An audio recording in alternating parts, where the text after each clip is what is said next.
Alright, I just got this in the mail and I'm extremely excited to share this unboxing with you.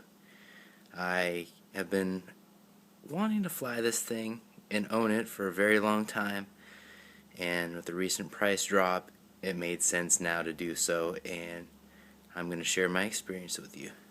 Alright, so my first impression is this thing looks pretty awesome, and it comes with a battery. I thought this may have been a basic without the battery and charger, but it turns out it comes with one, so that's good. I can use the batteries that I have for my mini striker along with this one. And another thing that I noticed right away was that there's a plastic ridge on the wing for stabilization. This thing looks pretty well done. So I'm going to take it out of the box and we'll take a closer look. Okay, this is all that comes in the box right here. And I have to say that this jet looks so cool. I was guilty of pushing it around on my carpet like a little kid who just got a new Tonka truck. So that tells you how excited I am about this thing. So next I'm gonna give you a little bit closer look at the plane itself. Alright, so the first thing that I noticed that I did not recognize before or know about before was this has a nice clear canopy, and you've got the receiver in there. And what I didn't notice before was this nice plastic strip here on top, which I guess connects and is part of the canopy.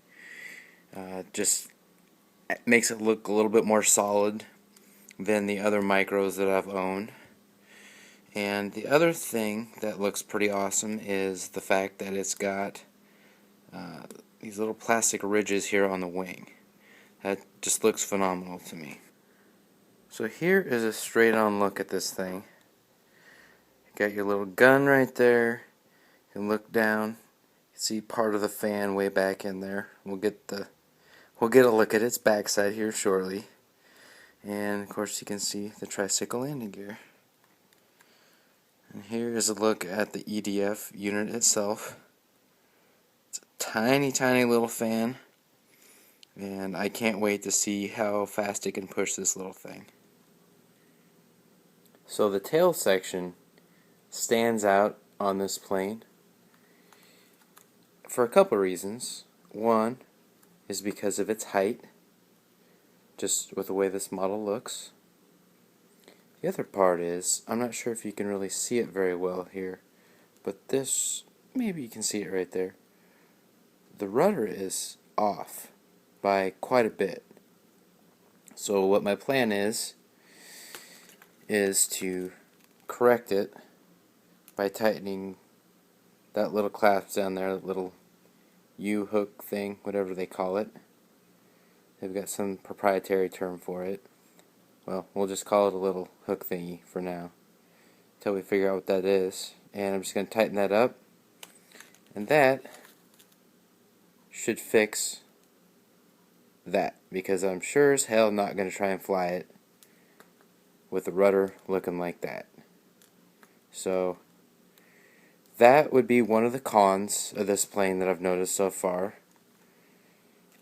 as well as this wheel is off. Now it seems like the wheel and the rudder are off in opposite directions, which is pretty annoying, but sometimes that's just how it is when these things are manufactured in China. That's what happens. So